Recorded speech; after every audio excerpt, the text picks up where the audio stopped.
Reuters. Moscow's plan is to legitimize its invasion and control over parts of two eastern regions of Ukraine by drawing President Trump into another bad deal, says the op published by WP. Vladimir Putin's pattern is familiar.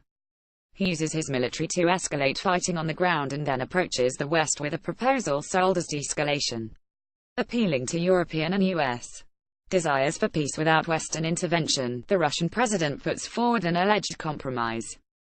But in the details, Putin's proposals are really designed to divide his adversaries and cement his gains.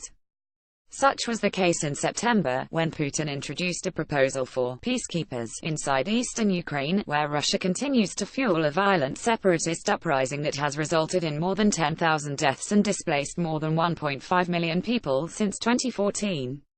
Ukraine, European powers and the United States all decided to engage Moscow on the idea.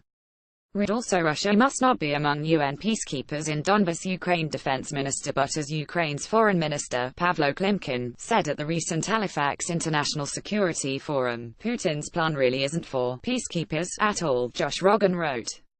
He is proposing that international troops deploy only to protect the Organization for Security and Cooperation in Europe's Special Monitoring Mission members in eastern Ukraine, said the author. The idea of a peacekeeping mission is a serious one, Klimkin said.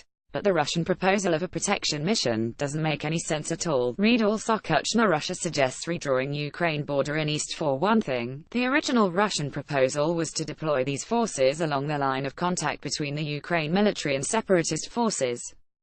As the Ukrainian government sees it, that is simply Putin's way of fortifying the reality that Russia created on the ground. Nevertheless, Ukraine's international supporters are taking the proposal seriously. German Chancellor Angela Merkel called Putin in September and persuaded him to yield on one point. Putin agreed the international force could be deployed not just along the contact line. That gave Western governments confidence a genuine negotiation with Moscow was possible.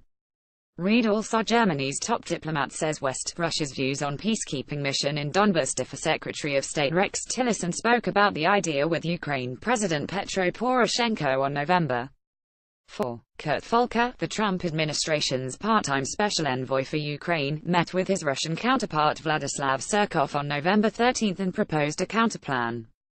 Moscow rejected 26 out of 29 of the paragraphs in Volker's proposal. But Volker said he intends to keep negotiating. He said the peacekeeping plan represents the best hope to return to Minsk II, a peace agreement that both Ukraine and Russia pledged to follow. Read also: Volker names two options for Russia's moves on Donbass. That process is stalled primarily because Russia won't honor provisions mandating a ceasefire, the removal of its heavy weapons from eastern Ukraine and access to the border. Russia still won't even acknowledge that it has forces on the ground in eastern Ukraine, much less remove them. But the U.S. strategy is based on the assumption that Putin is looking for, or at least considering, a way out of his financial and military commitments in eastern Ukraine. Ukraine has responsibilities under Minsk as well, including holding local elections in eastern Ukraine, giving the region special status and granting amnesty for the separatists. That can happen only if Putin holds up his end. Read also: Russian peacekeepers want, but if Putin's goal is to stay in Ukraine and keep the country destabilized, prevent it from joining European institutions and maintain control over a buffer zone, he will never agree to a peacekeeping mission that meets Ukraine or Western conditions. Most likely Putin intends to buy time to consolidate battlefield gains he has no intention of giving up. Trump, and before him, President Barack Obama, went along with it, ensuring that the next phase of the conflict plays out on Russia's terms. Trump and Putin spoke November 21 and discussed how to implement a lasting peace in Ukraine, according to the White House.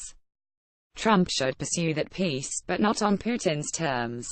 If you see a spelling error on our site, select it and press Ctrl Enter.